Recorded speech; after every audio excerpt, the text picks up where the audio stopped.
이 배에 함께 타지 않으면 영원한 생명은 주어지지 않는다라는 것입니다. 그래서 이번 생명 축제에 우리 한 영혼 한 영혼을 위해서 여러분이 기도하시면서 같이 해 주셨으면 좋겠습니다. 이웃, 또 친지, 가까운 친구 한 영혼을 위해서 기도하는 가운데 생명 축제에 함께 해 주셨으면 좋겠다 생각합니다.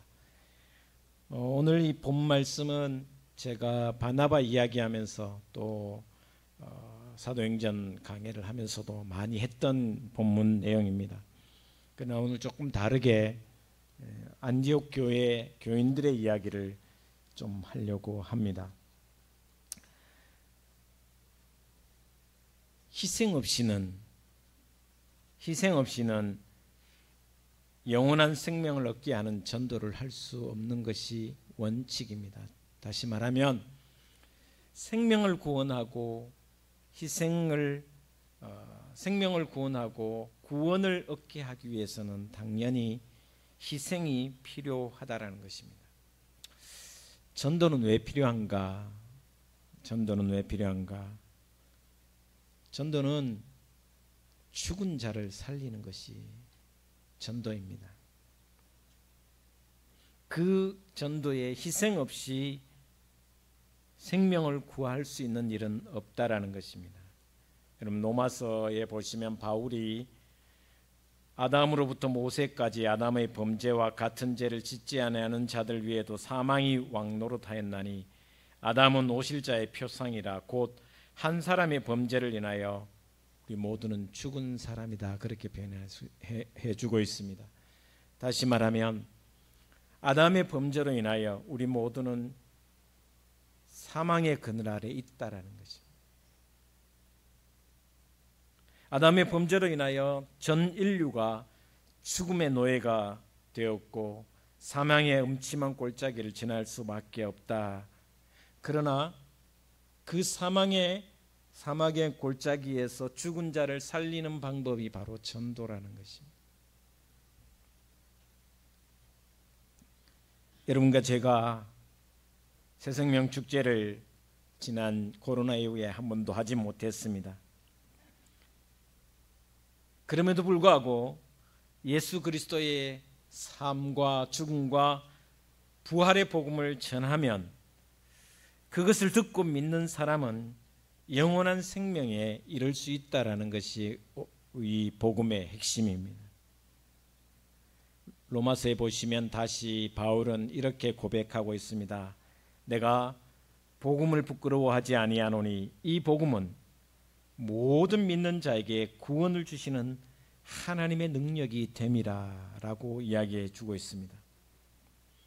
복음이라는 것은 죽은 자를 살리는 능력이라고 바울은 이야기해 주고 있습니다. 다시 말하면 복음을 듣는 모든 이들에게 전하는 전도가 영원한 죽음의 잠을 자고 있는 사람을 깨워 영원한 생명을 소유하게 하는 능력이라는 것입니다. 바울 사도는 고린도전서 1장 21에서 21절에 하나님의 지혜에 있어서는 이 세상이 자기 지혜로 하나님을 알지 못하는 고로라고 했습니다. 무슨 말이냐면 세상 사람들은 십자가의 진리와 하나님의 살아계심을 모른다라는 것입니다. 아무리 똑똑한 척하고 아무리 잘난 척해도 하나님이 어떤 분인가를 세상은 모른다라는 것입니다. 다시 말하면, 더 구체적으로 말하면 자신이 죽음의 그늘에 있고 죽음의 노예가 되어 있고 죄인이라는 것이고 또 결국은 영원한 죽음에 처할 수밖에 없는 존재라는 것을 세상은 모른다라는 것입니다.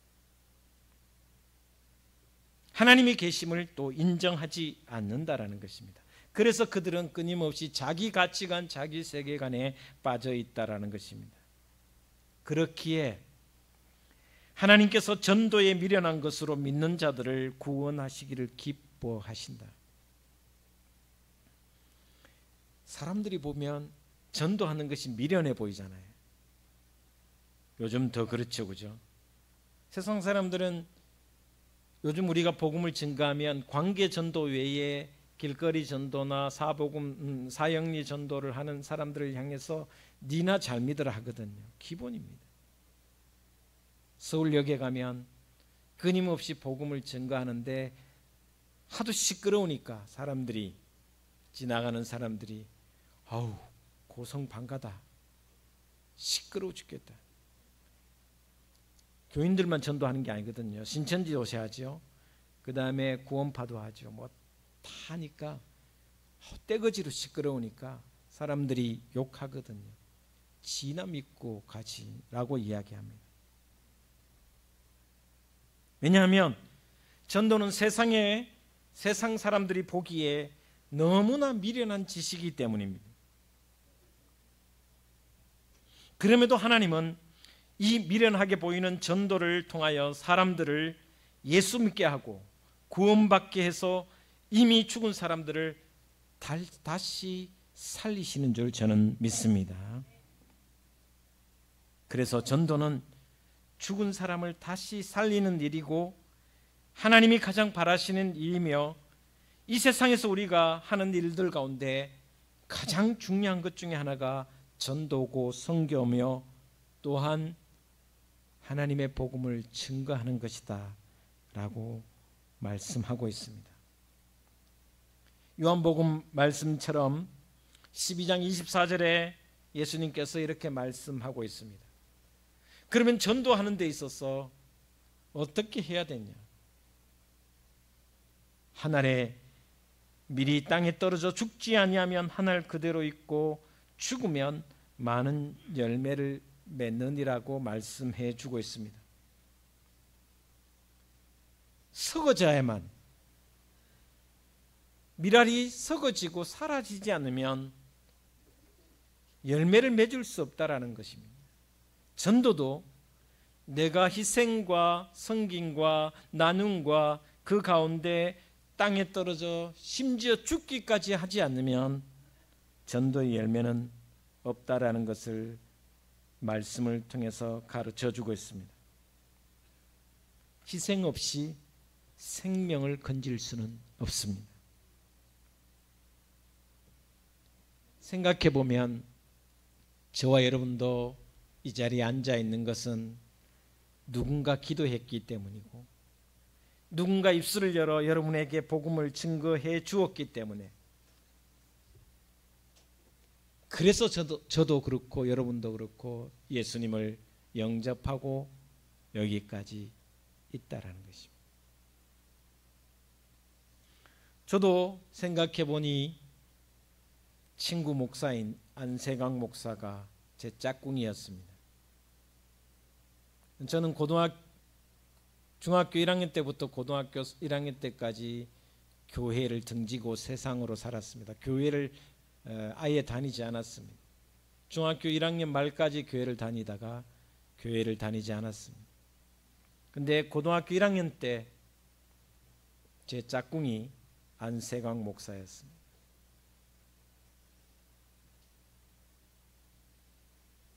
9월달 1학년 2학기 시작되고 9월달에 아마 학생부 전도잔치가 있었던 것 같아요. 토요일날 경상도 말로 꼬시키가 맛있는 거 줄게 해서 그날부터 지금까지 신앙으로 살아왔습니다. 누군가의 희생과 누군가의 섬김과 누군가의 기도가 있었기 때문에 제가 있었고 여러분도 마찬가지입니다. 누군가의 섬김이 있었습니다. 시간을 또 물질을. 그래서 나를 위해 그 모든 것을 서 주셨기 때문에 제가 그리스도인이 되었습니다. 교회에 가서 가장 좋았던 게 뭐냐면 고등학교 1학년 연말에 오인숙 누나가 있었습니다. 대구백화점 앞에 돈가스 집에서 먹은 돈가스를 생전 처음 먹었는데 눈이 희둥그레졌는데 세상에 이런 맛이 있구나, 그런 생각이 들 정도. 아련한 추억이지만 돈가스 맛을 아직도 잊을 수 없습니다. 생전 처음 먹어보는 돈가스. 오미숙 언니인 오인숙 그래서 같이 먹은 기억이 납니다. 전도는 생명을 구하는 일입니다. 오늘 본문에 보면 안디옥에 가서 복음을 전한 사람들의 이야기입니다. 19절에 보시면 이렇게 이야기합니다.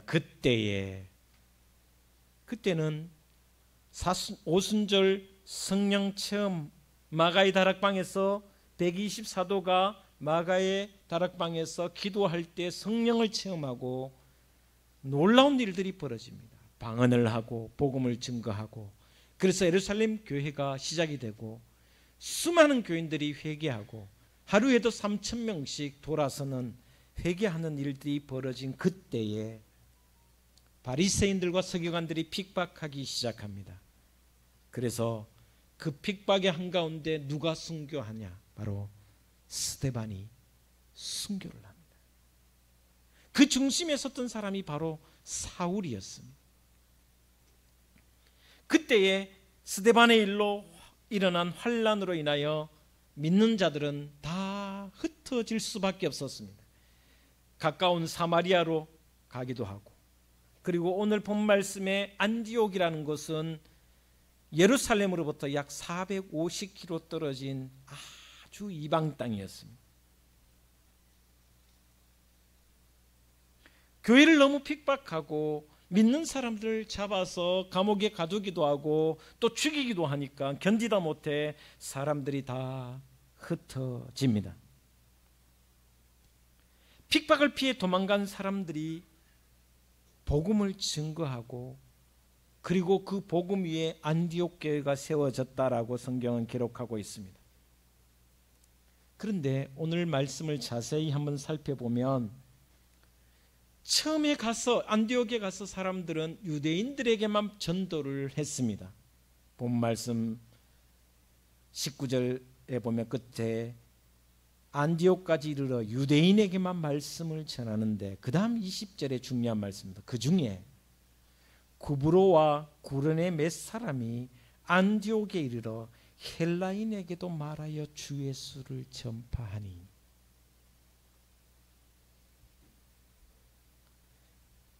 유대인들이 처음에는 유대인들만 복음 전했습니다. 그런데 구브로 사람과 구브로와 구레네 몇 사람이 안디옥에 이르러서 안디옥에서 헬라인들에게 복음을 증거하기 시작합니다. 안디옥은 그 당시에 로마가 세상을 지배하고 있었으니까 전체 세 번째 인구가 많은 도시였습니다. 굉장한 큰 도시였습니다. 그리고 로마가 전체를 지배하고 있었기 때문에 헬라인들이 세상을 지배하고 있고 갑이었습니다. 요즘 말로 하면. 지금도 미국 시민권을 가지면 웬만하면 다 통과되잖아요. 그죠? 마찬가지였습니다. 당시에 로마 시민권을 가지고 있으면 부자일 뿐만 아니라 권력을 가졌을 뿐만 아니라 지위와 명예와 부와 모든 것을 소유한 사람들이었습니다. 그런데 그 두 지방의 사람들이, 그 기독교인들이 헬라 사람들을 향해서 복음을 전하기 시작했습니다. 놀라운 일이 21절에 벌어집니다. 21절을 같이 한번 보도록 하겠습니다. 시작. 주의 손이 그들과 함께 하심에 수많은 사람들이 믿고 주께 돌아오더라. 할렐루야. 복음을 위하여 피난한 사람들입니다. 유대인들이라고 하면 헬라인들에게는 그저 그냥 촌사람 정도밖에 취급이 되지 않는 사람이었습니다. 더군다나 밀려왔던 이 피난 온 핍박받은 이 그리스도인들의 삶을 한번 생각해 보면 내세울 게 하나도 없었습니다. 예루살렘 교회에서 도망올 때 땅을 가져온 것도 아니고 재산을 가져온 것도 아니고 심지어 가족들도 팽개치며 왔던 사람들입니다. 다시 말하면 안디옥에서 거주한 유대 크리스찬들은 가난하고 보잘것없는 사람들이었다라는 것입니다. 여러분, 복음을 전하는 데 있어서 많은 사람들이 어떻게 생각하냐면 내가 뭔가 좀 멋있고 재정적으로 물질적으로 넉넉하고 지위도 뭔가 있고 그래서 내가 뭔가 좀 있는 가운데 복음을 전하면 잘 전해지겠지라고 생각하며 복음을 전하는 데 주저하는 사람들이 많습니다. 나 같은 사람이 복음을 증거하면 저 사람이 믿을까라고 생각하며 아예 말을 꺼내지 않는 경우가 대부분입니다. 지금 우리 시대처럼 기독교를 향하여 개독교라 하고 교회를 핍박하는, 오히려 세상 사람들이 교회를 향하여 손가락질하는 이 가운데서 복음을 증거하는 일은 더 불가능해져 버렸습니다. 그런데 놀라운 일이 벌어집니다. 이렇게 전했습니다.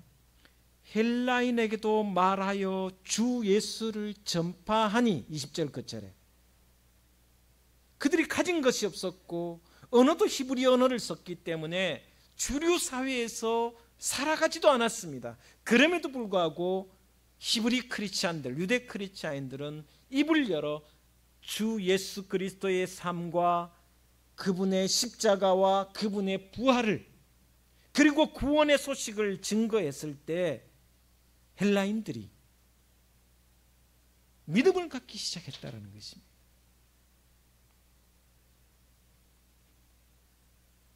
하나님의 아들 예수 그리스도가 나의 죄를 위해 죽으시고 부활하셨으니 예수 그리스도를 믿으라 라고 전했을 뿐인데, 그리하면 영생을 얻을 것이다 라고 전했을 뿐인데도 놀라운 일이 벌어졌다는 것입니다.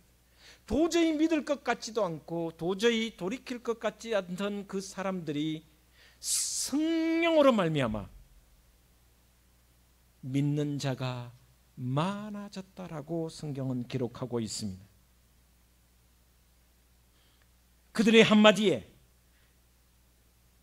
헬라인들의 마음의 문이 열려지고 감동을 받고 예수 믿겠다고 두 손 들고 교회로 돌아왔습니다. 그 교회가 바로 안디옥 교회입니다. 안디옥 교회는 최초로 이방 땅에 평신도가 세운 교회이며, 그리고 잘 아시다시피 처음으로 선교사를 파송한 교회이기도 합니다. 거기서 사울이 핍박하던 사울이 변하여 바울이 되었고, 그리고 바울과 함께 바나바가 선교사로 파송받는 교회가 바로 안디옥 교회였습니다. 여러분이 잘 아는 사도행전에 나오는 누가, 바울과 끝까지 함께 생사구락을 했던 의사 누가, 사도행전을 썼던 사람, 누가복음을 썼던 사람, 그 의사 누가가 이 안디옥 교회 출신입니다.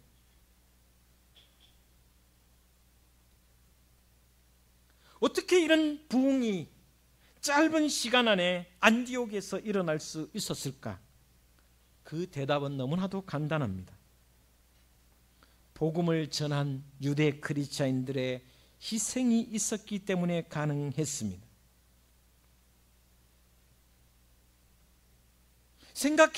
다시 한번 생각해보면 핍박을 피해 나온 사람들은 물질적인 능력도 없었습니다. 아마 거의 대부분은 빈털터리로 이방 땅으로 왔을 것입니다. 심지어 어떤 사람은 가족들을 데리고 나오지 못했을 경우도 있었을 것입니다.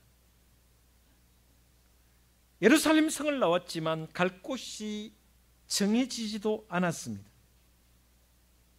의지할 것은 없고 계속해서 생명의 위협은 느꼈어야 했습니다. 솔직히 한마디로 이야기하면 예수 믿고 인생 망친 사람들입니다.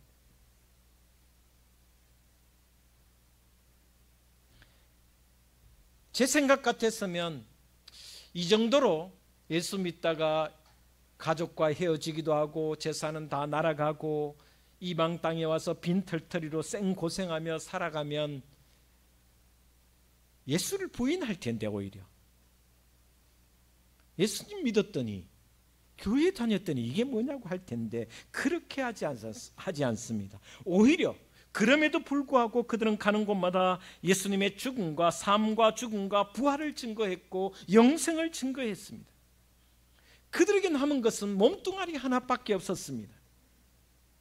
그 몸뚱아리 하나, 생명을 바쳐 예수 그리스도를 위해 모든 것을 희생하는 삶을 살았습니다. 그들은 자신의 생명을 주님의 제단 위에 올려놓았습니다. 이런 사람들이 예수를 전했기에 전도의 능력이 펼쳐졌던 것입니다. 듣는 사람들이 가슴을 움직였습니다. 도대체 예수가 무엇이길래 다 빼앗겼는데도, 남은 것은 하나도 없는데도 불구하고 저들의 얼굴에는 기쁨이 넘쳐나고 또 나에게 예수 믿으라고 권하는지, 영생이 무엇인지 헬라인들은 도저히 이해할 수 없었습니다.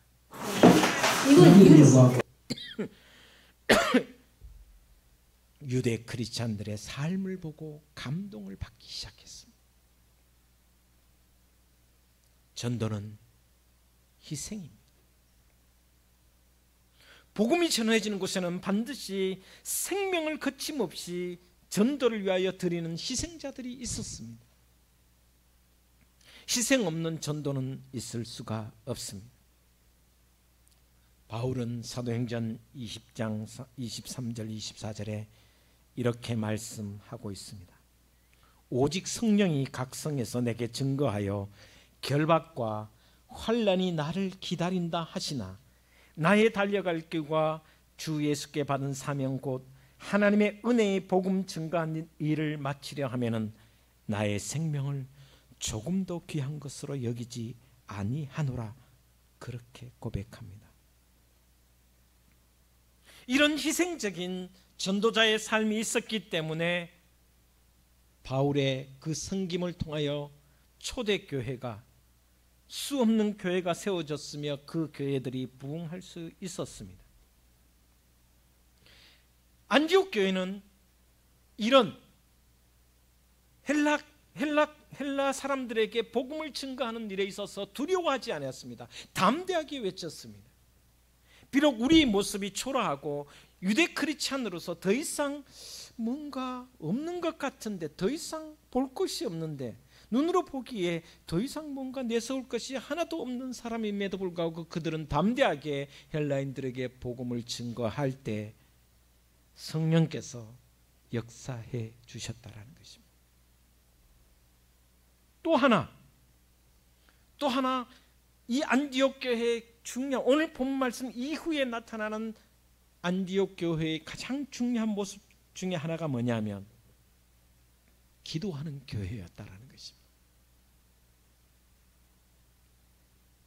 열심히 기도 생활하면서 성령의 명령에 즉각적으로 순종한 교회가 바로 안디옥 교회였습니다. 안디옥 교회는 기도하는 중에 하나님께서 선교사를 파송하는 일을 할 때에도 기도로 시작하고 기도로 매듭을 짓습니다. 안디옥 교회가 넉넉하지 않았습니다. 안디옥 교회가 부흥했지만 선교사 2사람을 파송할 만큼 넉넉한 교회는 아니었습니다. 그럼에도 불구하고 성령이 지시하는 대로 그들은 곧바로 순종하고 또 나아가는 그런 믿음의 삶을 살았습니다.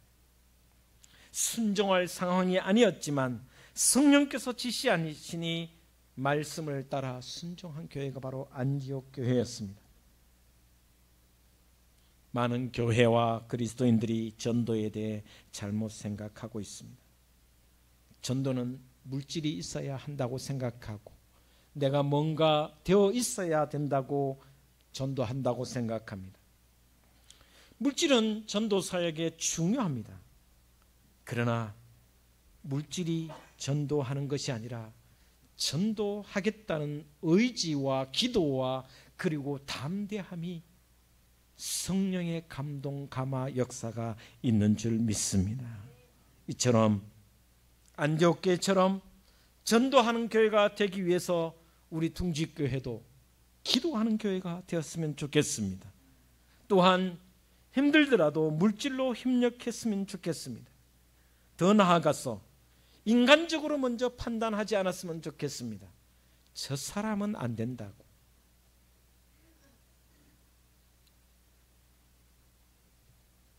저 사람은 교회에 안 나올 거라고 생각하는 선입견을 버렸으면 좋겠습니다. 또한 내가 무엇을 할 수 있느냐고 생각하지 않았으면 좋겠습니다.